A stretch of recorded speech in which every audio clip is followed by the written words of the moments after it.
오늘은요, 우리 신자의 고난에 답하다라는 주제로 우리 함께 은혜를 나누도록 하겠습니다. 우리는요, 일생 살아가는 가운데 여러 가지 모양으로 고난을 받습니다. 그리고 어려움을 경험합니다. 그런데 그때 우리가 늘 기억해야 될 것은 주님께서 말씀하고 계시다라는 것이에요. 저와 여러분의 상황과 환경을 아시는 주님께서 여전히 저와 여러분의 유익을 위해서 곁에 서서 임마누엘 되시는 주님이 함께 하신다라는 거예요. 이 믿음이 저와 여러분 가운데 있기를 간절히 소망합니다. 세상 그 누구도요, 고난을 즐거워하거나 환영하지는 않습니다. 그리고 고난 앞에서 그리고 할 수만 있으면 이 고난을 피하고자 여러 가지 수단과 방법을 간구하는 것이 바로 사람입니다. 그래서 때로는 종교도 갖기도 하고 때로는 여러 가지 어떠한 취미생활을 갖기도 합니다. 이 고난을 잊거나 이 고난을 피하기 위해서요. 예전에 우리 믿음의 선배들이 있었을 때는요, 몇몇 분들이 이런 징조가 있었어요. 내가 교회 다니는 것이 내 경제적인 상황과 육신적인 어려움 때문에 다닌다. 물론 그 시대에 우리 믿음의 선배들은 열심히 신앙생활을 했어요. 하나님 앞에 은혜로운 삶을 살고 있었어요. 그러나 개 중에는 기독교에 가면 부자가 될 수 있어, 교회 다니면 우리 건강의 문제가 해결될 수 있어 라고 오는 사람들이 있었다라는 거예요. 그래서 사람들은요, 그 10년 가운데 고난을 두려워하고 종교를 갖고 심지어 교회 나오는 목적이 나의 고난을 피하고자 함이었다라는 것이 그 당시 사람들이었고 오늘날에도 이와 같은 사람들이 있다라는 것입니다. 그런데 성경에 보면요, 우리 참된 믿음의 선배들은 그리스도와 함께 하면서 고난을 감당했어요. 그리고 그 예외 없이 고난이 찾아왔습니다. 예를 들자면 아브라함을 주님께서 갈대아 우르 가운데 불러주셨어요. 부르심을 받고 아브라함 가운데 무슨 일이 있었습니까? 찾아온 것이 고난이었어요. 약속의 땅으로 가고 있는데 그 가나안 땅 가운데 기근이 찾아오는 거예요. 기근이 찾아와요. 무엇이죠? 고난이 찾아오는 거예요. 우리가 그리스도 예수 안에서 있다는 것은 무엇입니까? 그리스도를 따라가는 데 있어서 우리가 찾아오는 어떤 고난과 어려움을 감당하겠다라는 거예요. 감당하겠다라는 거예요. 하지만요, 앞서 말씀드린 것처럼 신앙이 없는 사람들, 아직 믿음이 없는 지체들은 어떠합니까? 할 수만 있으면 고난을 피하려고 하고 할 수만 있으면 어려움 가운데 있으려고 안 해요. 쉬운 길, 넓은 길, 편한 길을 찾아가는 것이 바로 인간의 본성이라는 것입니다. 그럼에도 불구하고 하나님의 자녀들은요, 그리스도를 따라가는 가운데 여러 가지 고난이 있었고 여러 가지 유혹 가운데 있었다라는 거예요. 그리고 그 가운데서 그치지 아니하는 싸움이 있었다라는 것입니다. 오늘 우리 본문을 보면요, 예수님께서 제자들을 배에 태워 보내셔요. 함께 배에 태워 보내십니다. 그리고 무슨 일이 있어요? 그 가운데 주님께서 함께 동행하셔요. 그런데 놀라운 것이 있습니다. 주님께서 함께 하시고 주님께서 인도하시는 바른 인도를 받아가는 가운데 고난이 있었다는 거예요. 저와 여러분도 이러할 수 있습니다. 주님이 우리와 임마누엘 하시고 주님께서 우리와 동행하시고 주님의 바른 인도 가운데 간다 하더라도 우리 가운데 피할 수 없이 고난이 찾아올 수 있다는 거예요. 우리가 예수님을 믿으면, 우리가 예수님을 따라가면, 예수님의 바른 인도함을 받으면 우리에게는 고난이 없다? 아니에요. 고난이 있어요. 지금 풍랑이 일어납니다. 예수님께서 가라 하시는 곳이에요. 그리고 예수님께서 심지어 옆에 동행하셔요. 그런데도 풍랑이 있었어요. 여기 우리 베드로 전서 3장 17절 한번 볼까요? 3장 17절. 선을 행함으로 고난을 받는 것이 하나님의 뜻일진데 악을 행함으로 고난을 받는 것보다 나으니라. 여기 선을 행한다라는 것은 그리스도 안에 있다라는 거예요. 그리스도 안에 있어서 그리스도와 함께 동행하고 그리고 그리스도의 인도함을 받아 나가는 가운데 있는 고난이 바로 하나님의 뜻이라는 거예요. 그렇다면 저와 여러분에게 그리스도를 따라가면서 그리스도의 인도함을 받아가면서 그리스도의 부르심 가운데 나아가면서 왜 고난이 있냐? 크게는 네 가지입니다. 성경에서는요. 첫 번째는요, 저와 여러분의 연약함이 나타나기 위함이에요. 고난을 통해서 저와 여러분의 연약함이 나타나고 하나님의 강하신 능력과 힘이 나타나기 위함이라는 거예요.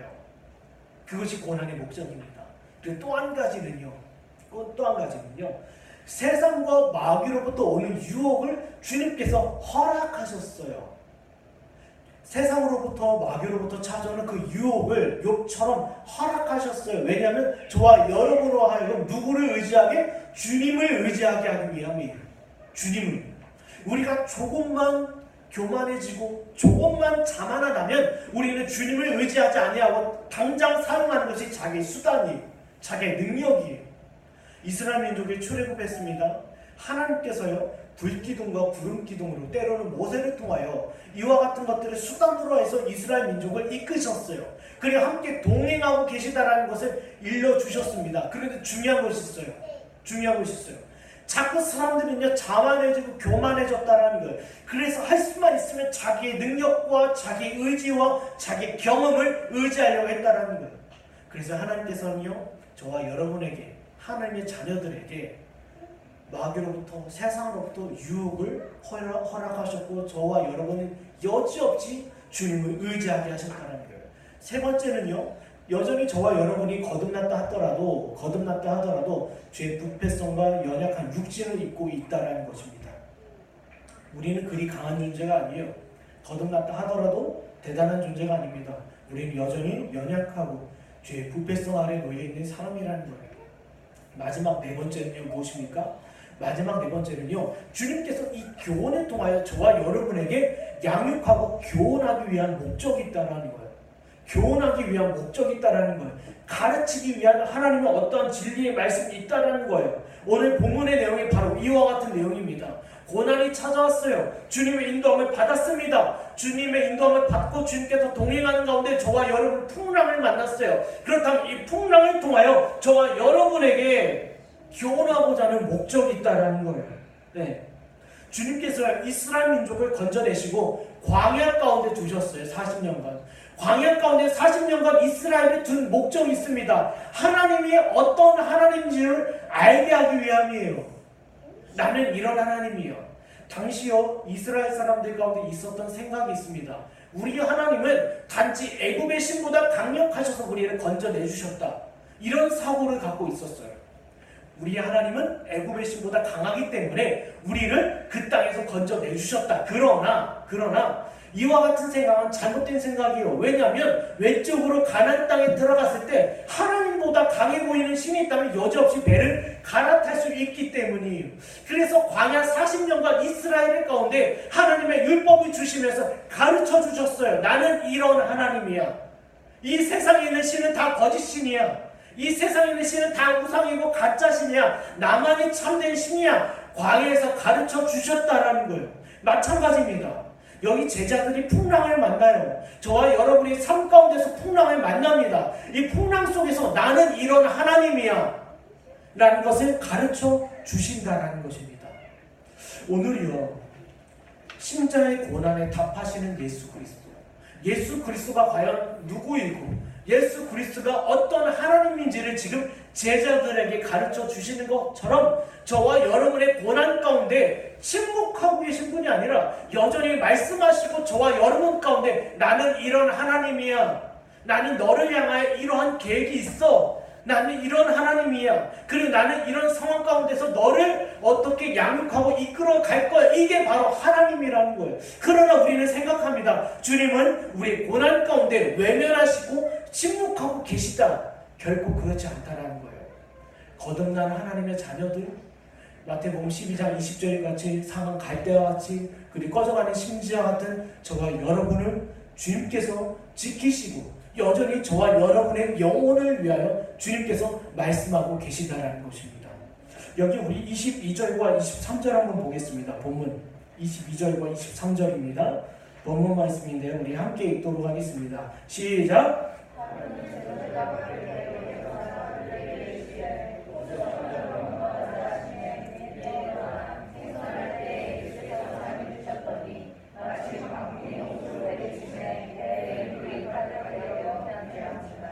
보세요.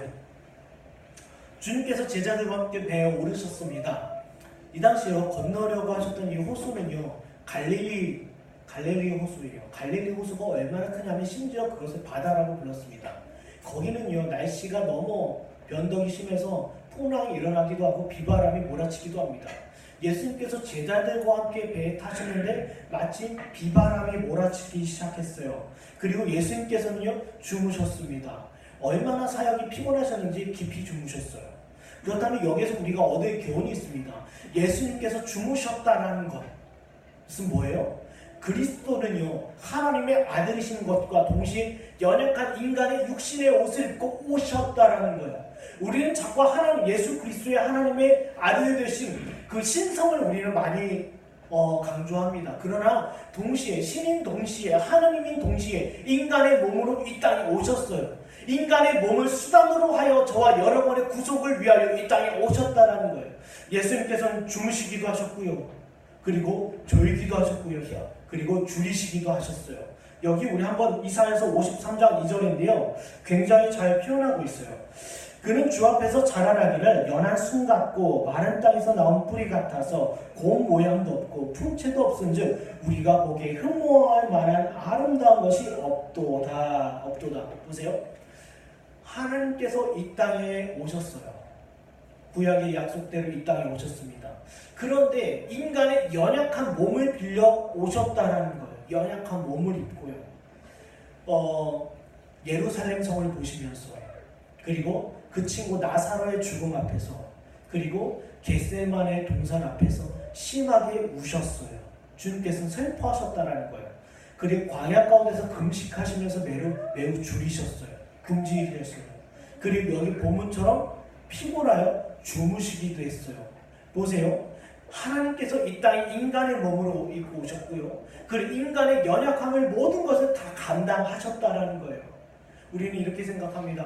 예수님께서 이 땅에 오실 때 신의 능력으로 신의 힘으로 이 모든 것을 감당하신 것 아닌가? 아니에요. 인간의 연약함 그대로 입고 이 땅에서 보내셨어요. 공생의 기간을 줄이셨고 주무셨고 슬퍼하셨어요. 이사야 선지자는 이렇게 얘기합니다. 연한 순 같고 연약했다라는 거예요. 그리고 고운 모양도 없고 풍채도 없다. 흠모할 만한 것이 아무것도 없다. 우리가 외적으로 보았을 때 야, 이 사람이야말로 메시아다. 이 사람이야말로 이스라엘 민족을 구원할 하나님이 보내신 그리스도다라고 할 만한 것이 외적으로는 아무것도 없었다라는 거예요. 그래서 유대인들이 굉장히 오해했습니다. 약속대로라고 하면 굉장히 강력한 메시아가 나야 되는데 외적으로 볼 때 연약했어요. 굶주리셨고요. 그리고 주무셨어요. 그리고 어떻게 하셨습니까? 슬퍼 우셨어요. 그러나 그들의 입장에서는 이와 같은 메시아는 메시아가 아니었다라는 거예요. 적어도 유대인들이 생각했던 메시아는 누구입니까? 바로 예를 들면 모세와 같이 강력하게 이스라엘 민족을 이끄는 지도자. 그리고 여호수아와 같이 가나안 땅을 정복했던 여호수아와 같이 강력한 전쟁을 이끌고 승리로 이끄는 강력한 전투 지도자, 그리고 다윗과 같이 위대한 왕국을 세우는 강력한 왕, 이와 같은 모습들이 유대인들에게 담겨져 있었던 바로 메시아 상이었어요. 그러나 하나님께서 연약한 인간의 모습을 입고 오셨을 때는요, 마치 흠모할 만한 것이 아무것도 없었어요. 외적으로 인간의 연약한 모습으로 오셨기 때문에 야, 이 사람이 과연 메시아일까? 이 사람이 과연 그리스도일까? 과연 이 사람이 하나님의 아들일까? 라는 의심이 있었다는 거예요. 사람들이요. 외적으로 볼 때는요. 여기요. 그 당시 초대교회에 영지주의라는 이단이 등장합니다. 여러분 아시죠? 영지주의는요. 영적인 것은 선하고 육적인 것은 더럽고 추악하다라고 여겼던 사람들이에요. 그래서 어떻게 메시아가, 어떻게 하나님이 인간의 몸으로 이 땅에 오실 수 있었겠냐는 거예요. 이 땅에 오신 예수 그리스도는 인간의 모습을 입고 오신 것이 아니라 신의 형상으로 나타나셨다는 거예요. 여러분 그 당시 영지주의자들이 굉장히 영향을 받았던 것이 그리스 헬라 철학입니다. 여러분 그리스 로마 신화 읽어보신 분 계세요? 거기 보면 신들이요 싸우기도 하고 죽기도 하고 먹기도 하고 그리고 뭐 다투기도 합니다. 신들이요. 다 하나같이 인간적인 모습을 갖고 있어요. 인간적인 모습을 갖고 있고 인간적 인성을 갖고 있어요. 그런데 헬라 철학과 그리고 그리스 로마 철학의 영향을 받으면서 영지주의자들이 이렇게 했어요. 야, 우리 하나님은 저들과 달라. 우리 하나님은 신의 형상으로 이 땅에 오신 거야. 육신의 옷으로 입고 오실 리가 없어 라고 얘기했다는 거예요. 보세요. 영지주의자들의 기대와 달리 하나님께서는요 온전한 하나님인 동시에 인간의 모습으로 인간의 모양으로 인성을 가지시고 저와 여러분의 구속을 위하여 이 땅에 오셨습니다. 그렇다면 왜 인간의 모습으로 오셔야만 했냐라는 거예요. 아니 예수님께서 신의 형상으로 영광스러운 모습으로 마귀가 이렇게 유혹하죠. 야 성전에서 뛰어내려라. 그렇다면 사람들이 너를 메시아로 여길 거 아니냐? 쉽게 너를 믿을 거 아니냐? 그런데 예수님께서 이렇게 쉬운 길이 있고 넓은 길이 있음에도 불구하고 왜 연약한 인간의 몸으로 오셔야 되냐는 거예요. 마태복음 8장에 이런 말씀이 있습니다. 저물매 사람들이 귀신 들린 자들을 많이 데려오고 예수께 오거늘 예수께서 말씀으로 귀신들을 쫓아내시고 병든 자들을 다 고치시니 이는 선지자 이사야를 통하여 하신 말씀에 우리의 연약한 것을 친히 담당하시고 병을 짊어지셨도다 함을 이루려 하심이더라. 보세요. 하나님께서 인간의 몸으로 이 땅에 오신 이유는 딱 한 가지입니다. 인간의 연약한 것을 감당하기 위함이에요. 풍랑 가운데 환난 가운데 저와 여러분이 이 환난 가운데 있다라면 어떠합니까? 두려움이 일어나요. 야, 나 죽으면 어떠하지? 지금 제자들이요 풍랑 가운데 두려워합니다. 야, 우리가 이 풍랑 가운데 물에 빠져 죽으면 어떡하지? 뭐예요? 이 두려움과 이 연약함이 우리는 쏟아져 나온다라는 거예요. 그럼 사람은요 대단해 보이지만 연약합니다. 작은 바이러스 하나 딱 들어와도 우리가 몸살 감기로 누워버려요. 아무것도 못해요. 그리고 우리 신체 조금이라도 어떤 문제가 있다면 우리는 쉽게 뭐예요? 다닐 수가 없어요. 그냥 끙끙 앓아 누울 수밖에 없어요. 이게 바로 인간입니다. 이 인간, 이 연약함을 감당하기 위해서 짊어지시기 위해서 주님께서 이 땅에 오셨다라는 거예요. 인간이 아무리 화려하고 대단한 문명과 모습을 이루고 있습니까? 아니요. 일본에서요 쓰나미 일어났을 때 어땠습니까? 그 강한 나라가 쓰나미 한번 일어나니까 지금도 고통받고 있지 않아요? 지금도. 여러분 인간은요 연약합니다. 여러분 지진 한번 일어나서 지축이 한번 흔들리면요 모든 건물이 무너집니다. 예. 아무리 사람들이 대단하고 아무리 고층 높은 건물을 지었다 하더라도 약한 것이 바로 인간이에요. 보세요. 1940년도에 이런 일이 있었습니다. 그럼 미국이라고 하면 얼마나 강한 나라입니까? 지구상에서 이와 같은 나라는 없었어요. 강력한 나라입니다. 예, 모든 바다를 자기 바다처럼 누리고 사는 나라가 바로 미국이에요. 근데 1940년도에 지금 필리핀 근방에서 미국이요 자기의 힘을 자랑하면서 큰 함대를 이끌고 왔어요. 자기의 힘이 얼마나 강력한지 그것을 나타내기 위해서 왔어요. 왔는데 그 앞에 작은 풍랑이 있습니다. 근데 함대 함장이 이렇게 얘기해요. 야, 저 풍랑이라 할지라도 우리 강력한 우리 미국 함대를 이길 수 없다. 그 풍랑을 가로질러 들어가기 시작했어요. 그 결과 어땠습니까? 수십 척의 배가 침몰하고 수백 명의 사람들이 죽었어요. 이게 바로 인간이에요. 이 세상에서 가장 강력한 나라가 자기 힘을 뽐낸다 하더라도 작은 풍랑 하나 앞에서 뭐예요? 그 약함이 드러날 수밖에 없는 게 바로 인간이라는 거예요. 인간이에요. 그러나 이 인간의 연약함을 감당하기 위해서 오신 분이 바로 그리스도라는 거예요. 보세요. 이사야서 53장 4절에서 6절. 그는 실로 우리의 질고를 지고 우리의 슬픔을 당하였거늘 우리는 생각하기를 그는 징벌을 받아 하나님께 맞으며 고난을 당한다 하였노라. 그가 찔림은 우리의 허물 때문이요 그가 상함은 우리의 죄악 때문이라. 그가 징계를 받음으로 우리는 평화를 누리고 그가 채찍을 맞음으로 우리는 나음을 받았도다. 우리는 다 양 같아서 그릇 행하여 각기 제 길로 갔거늘 여호와께서는 우리의 모두의 죄악을 그에게 담당시키셨도다. 여러분 인간의 연약함이 어디에서 옵니까? 여러분 감기, 몸살 뭐 그럴 수 있죠. 두려움, 걱정, 염려, 초조 다 어디에서 와요? 하나님입니다. 죄에서 와요. 예수님께서 인간의 몸으로 인성의 몸을 입고 오신 이유는요 인간의 연약함을 감당하기 위함인데 그 인간의 연약함이 과연 어디에 있다는 거예요? 바로 죄에 있다는 겁니다. 오늘요 신자의 고난 앞에서 주님께서 답변하셔요. 인간의 연약함을 주님께서 외면하는 게 아니다. 그걸 인간의 연약함과 신자들의 고통을 외면하는 것이 아니다. 난 이 고난을 알기에 이 땅에 인간의 몸으로 오셔서 와서 인간의 모든 연약함을 감당했다. 그게 바로 뭐예요? 십자가예요. 우리는 자꾸 이렇게 얘기합니다. 주님, 저 지금 어렵습니다. 주님, 저 힘듭니다. 지금 저 고난 가운데 있습니다. 그러나 그 고난의 근원이 어디에 있냐라는 거예요.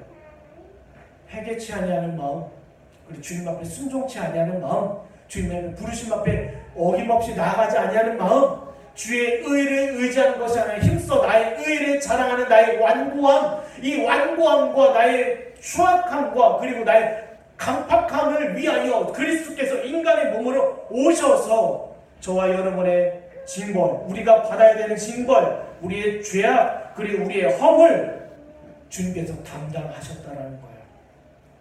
담당하셨다라는 거예요. 그것이 바로 십자가입니다. 내가 너의 고난을 알고, 내가 너의 고통을 알고, 내가 너의 괴로움을 알고, 내가 너의 어려움을 안다. 그것이 뭐예요? 십자가예요. 주님의 답변은 어디 있습니까? 십자가에 있어요. 저와 여러분이요, 외적으로 볼 땐 사소한 어려움일 수 있어요. 그리고 외적으로 나타나는 고통일 수 있어요. 야, 원인은 저 사람이야.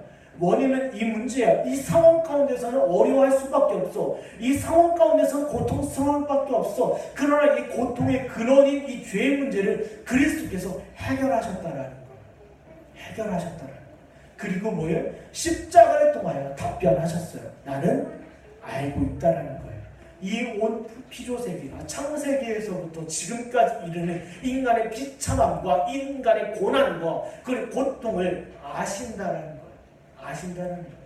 육신의 몸을 입고 오셨어요. 십자가를 감당하셨습니다. 육신의 몸을 입고 오셨어요.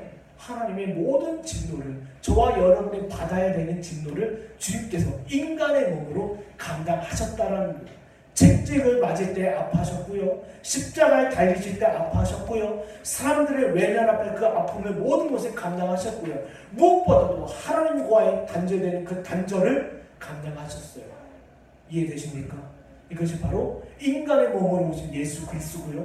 주님께서는 저와 여러분의 고난을 이와 같이 답하셨다라는 것입니다.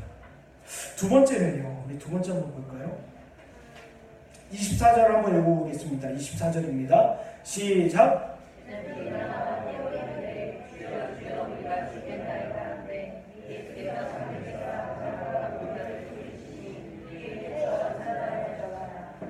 보세요.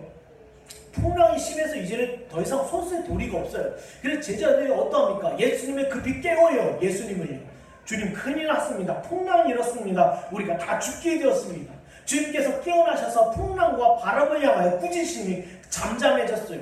먼저는요, 제가 예수 그리스도의 인성에 대해서 이야기했습니다.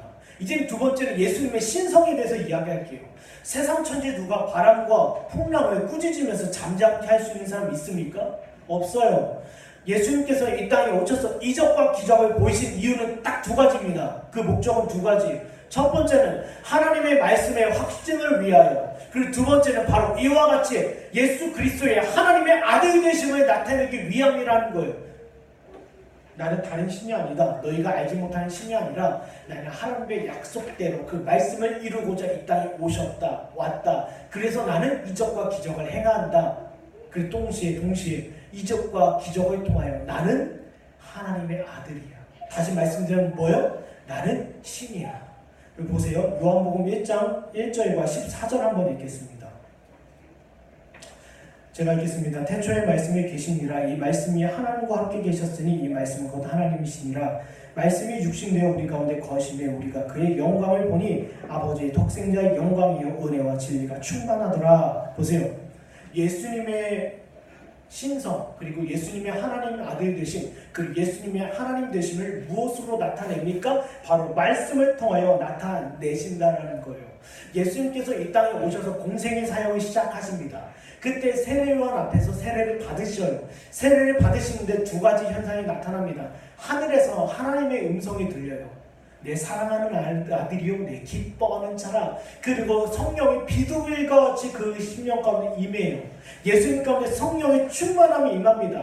그리고 성령의 충만함을 가는데 어떻게 사역하셔요? 말씀을 통하여 사역하십니다. 말씀을 통하여. 여러분 보세요. 진리의 영이신 성령께서 함께 하시기에 그 진리가 선포되는 그 자리 가운데 뭐예요? 성령의 능력이 나타난다는 거예요. 말씀을 통하여 풍랑을 잠잠케 하십니다. 이는 뭐예요? 진리의 영이신 성령의 능력이 나타나는 거예요. 그리고 예수님께서 병을 고치십니다. 이적과 기적을 행하셔요. 왜요? 무엇으로? 말씀으로. 그리고 누구를 통하여? 성령의 능력을 통하여. 이것이 바로 나는 하나님이야라는 거예요. 나는 하나님이야. 세상에 수많은 그리스도가 있었습니다. 많은 메시아들이 있었어요. 자칭 내가 메시아다, 내가 하나님의 아들이다, 내가 신이다. 그런데 그 누구도 말씀이 곧 성취로 이르신 분은 없었어요. 그럼 말씀을 하고 곧 그것을 이룬 사람이 없었다라는 거예요. 보세요. 예수님은 곧 말씀하신 뭐예요? 곧 성취예요. 일을 행하신 여호와, 그것을 지어 성취하신 여호와, 그 일을 행하시고 지어 성취하신 여호와 예수 그리스도께서 이 땅에 오셔서 말씀을 통하여 이루시고 행하셨다라는 거예요. 이것을 누가 먼저 깨달은 줄 아세요? 바로 베드로가 깨달았어요. 베드로의 배를 잠깐 빌려서 주님께서 설교하십니다. 하나님의 나라와 복음에 대해서 강론하셔요. 하나님의 나라와 복음에 대해서 강론하시는데, 강론하시고 나서 갑자기 베드로에게 야, 깊은 곳으로 가서 그물을 던져라 하셔요.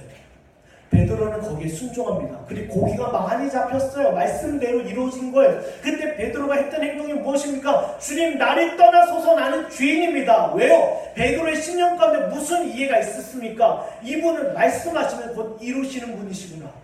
이분은 말씀하시면 곧 성취하시는 분이구나. 이분은 곧 하나님이시구나. 이분이 곧 하나님의 나라와 복음에 대해서 말씀하셨더라고 하면 이 말씀이 응하겠구나. 이 성취되겠구나. 이루어지겠구나.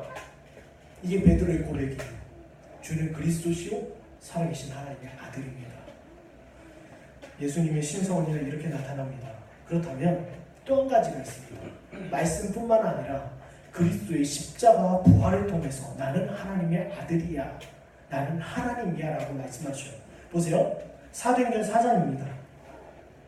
너희와 모든 이스라엘 백성들은 알라. 너희가 십자가에 못 박고 하나님이 죽은 자 가운데서 살리신 나사렛 예수 그리스도의 이름으로 이 사람이 건강하게 되어 너희 앞에 섰느니라. 이 예수는 너희 건축자들이 버린 돌로서 집 모퉁이의 머릿돌이 되었느니라. 다른 이로서는 구원을 얻을 수 없나니 천여 사람 중에 구원을 받을 만한 다른 이름을 우리에게 주신 일이 없음이라 하였더라. 보세요. 첫 번째는 말씀을 성취하시고 말씀을 이루시는 하나님, 그리고 말씀을 응하시는 하나님에 대해서 이야기했어요. 두 번째는요, 십자가 부활입니다. 십자가 부활. 여러분, 예수님께서 저와 여러분을 위해서 십자가 부활 사건을 하셨어요. 그러나 이것은 무엇입니까? 인간의 능력이에요? 아니에요. 신의 능력이에요. 여러분, 십자가는요, 예수 그리스도의 온전한 순종입니다. 이 세상 사람들 중에 그리스도 앞에 온전한 순종을 행할 수 있는 사람 있습니까? 없어요. 온전한 순종과 온전한 헌신인 십자가를 질 수 있는 사람이 그 누구도 없다라는 거예요. 동시에 죽은 자 가운데서 살아날 수 있는 것이 있습니까? 없다라는 거예요. 십자가 부활은요, 누구에게 속한 능력이에요? 신에 속한 능력이에요. 하나님의 지혜이고요, 하나님의 능력이라는 것입니다. 보세요. 신자의 고난 앞에서 주님께서 이렇게 말씀하셨어요. 나는 하나님이요. 베드로의 고백처럼 주는 그리스도시요 살아계신 하나님의 아들인 것처럼 나는 너희 영혼의 구원을 위하여 이 땅에 온 하나님이야. 나의 신의 능력으로, 나의 말씀으로, 나의 십자가 부활로 내가 너를 건져내 줄 거야. 이게 바로 예수님의 신의 능력이고 예수님의 답변이에요. 답변. 우리 한번 말씀 볼까요? 요한복음 11장입니다.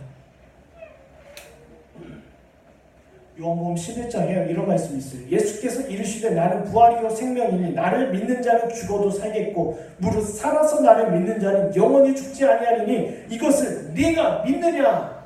네가 믿느냐? 보세요. 우리가 막말로요, 예수님께서 이 땅에 오셨습니다. 오셔서 십자가 부활 사건을 저와 여러분을 위하여 죽으셨고 다시 살아나셨어요. 그런데 이 풍랑 가운데서, 고난 가운데서 저희가 심지어 죽는다 할지라도 저와 여러분의 영혼은 건짐을 받을 수 있다라는 거예요. 아무리 그 고난이 어렵고 힘들고 고통스럽고 수고스럽다 하더라도 저와 여러분의 영혼은 건짐을 받을 수 있다라는 거예요. 지금 풍랑이 일어났습니다. 이 풍랑 가운데 제자들이 여기 풍랑 빠져 죽어도, 제자들이 여기서 죽어버려도 예수 그리스도로 말미암아 그들의 생명은, 그들의 영혼을 모두 받는다라는 거예요. 이것이 바로 예수님의 답변입니다. 고난 가운데서 여러분 보세요. 어떤 고난이 있다 하더라도 저와 여러분의 생명은 어쩌지를 못해요. 어쩌지를 못해요. 어떤 핍박이 있습니다. 어떤 고난이 있습니다. 심지어 죽을 수도 있어요.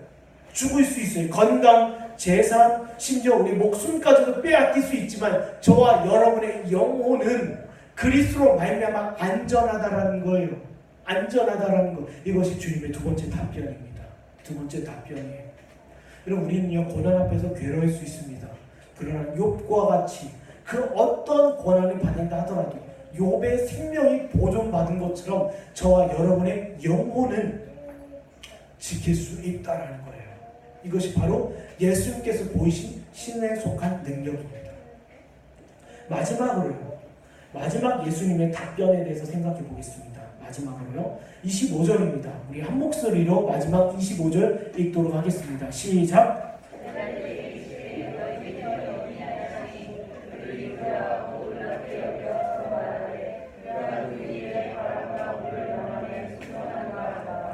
보세요.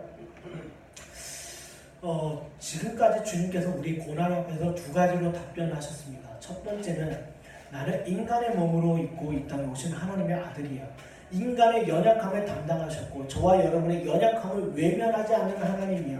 그 연약함은 무엇입니까? 죄로부터 오는 그 연약함, 죄로부터 오는 두려움, 죄로부터 찾아오는 모든 수고와 아픔, 내가 다 십자가 위에서 감당했어. 두 번째는요 뭐예요? 그리고 나는 이 땅에 오는 하나님이야. 이 땅에 육신의 옷을 입고 온 하나님이야. 나는 너의 영혼을 위하여 말씀을 통하여 십자가 부활 사건을 이루었어. 성취했어. 그렇기 때문에 어떤 고난 앞에서도 너의 영혼은 안전해. 너의 영혼은 구원할 거야. 이것이 주님께서 주신 두 번째 답변입니다. 그리고 마지막 답변이 있습니다. 풍랑 가운데서 주님께서 말씀하셔요. 야, 믿음이 어디 있느냐? 믿음이 어디 있느냐? 주님의 마지막 답변은요. 여기 야고보서 2장 18절 한번 읽겠습니다.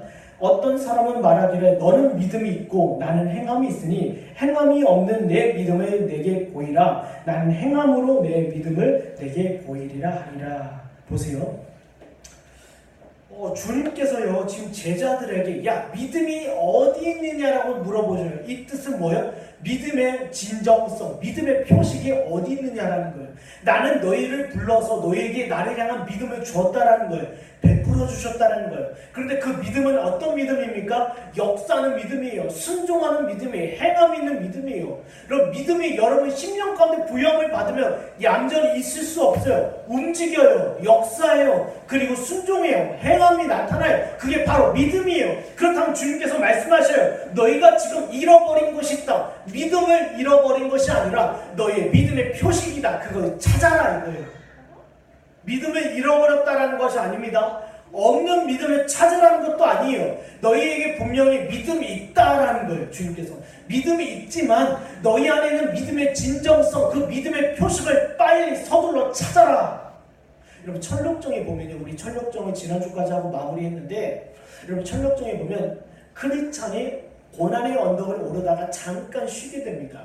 잠깐 쉬는데 주님께서 주신 그 약속이라는 그 믿음의 두루마리를 잃어버려요. 여러분 그 뜻은 무슨 뜻이냐면요, 믿음을 잃어버렸고 믿음이 없어졌다라는 것이 아닙니다. 주님께서 한번 부여하신 믿음은 온전해요. 완벽해요. 그러나 너희 안에 있는 그 믿음의 표식, 믿음의 진정성을 한번 찾아보라는 거예요. 이 풍랑이 일어났습니다. 고난이 일어났어요. 주님께서 저와 여러분에게 말씀하십니다. 믿음을 찾는 것이 아니라 내가 너에게 준 믿음의 진정성, 믿음의 표식을 찾아라 이거예요. 찾아라 이거예요. 저와 여러분 고난을 만났습니까? 어려움을 만났어요? 정말 눈물 많이 날 때도 많이 있잖아요. 그 고난 앞에서 우리가 주님께서 뭐라고 하십니까? 야, 믿음을 찾아. 내가 준 믿음은 역사하는 믿음인데, 순종하는 믿음인데, 행함 있는 믿음인데 그 믿음의 표식과 진정성이 나타나는지 찾아. 그게 고린도후서 13장 5절이에요.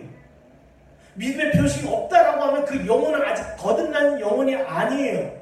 그러나 그 영혼이 거듭났다라고 하면, 하나님의 자녀라고 하면, 지금 배에 탄 제자들과 같다면, 이 부르심 가운데 있다면 그 믿음의 진정성, 믿음의 표식이 나타나는데 너는 이걸 수고하고 찾아봐라.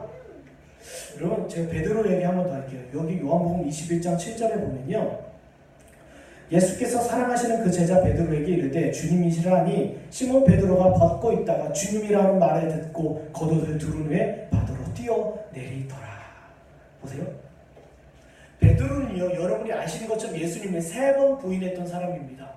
부인하고 나서 부활하신 예수 그리스도께로 나가는 것이 아니라 야 그냥 내가 무슨 제자냐 라고 하면서 다시 과거의 삶으로 돌아가요. 어부 생활로 돌아갔어요.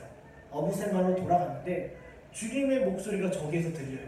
주님께서 베드로를 부르시고 제자들을 부르셔요. 그때 베드로가 어떠합니까? 주님께 뛰어드는 거예요. 뛰어드는 거예요. 여러분, 우리의 믿음은요, 우리의 능력과 우리의 수고와 우리 의지와 우리 경험에 있는 것이 아니라 주님께서 주신 거예요. 고난 앞에서 그리스도께로 뛰어드는 거예요. 고난 앞에서 그리스도께로 나아가는 거예요. 고난 앞에서 겸손한 심령으로 그리스도 앞에 나아가 주님, 나는 죄인입니다. 주여, 나를 불쌍히 여기소서. 이게 바로 저와 여러분에게 주신 믿음이라는 거예요. 믿음이에요. 그런데 보세요. 지금 베드로는요, 주님 앞에 뛰어듭니다. 이 고난 앞에서 풍랑이 일어났어요. 풍랑이 일어났는데 처음부터 제자들이 예수님을 찾은 게 아니었어요.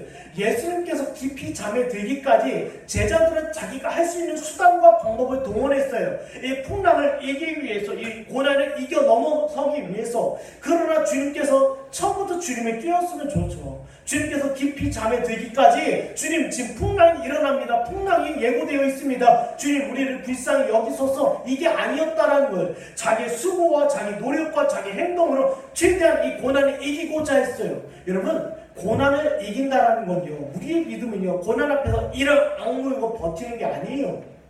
고난 앞에서 저와 여러분 이를 악물고 버티는 것이 아니라, 이 고난을 이기기 위해서 싸우는 것이 아니라, 저와 여러분의 믿음은 무엇입니까? 그리스도께로 달려가는 거예요. 이게 믿음의 표식이고 믿음의 진정성이에요.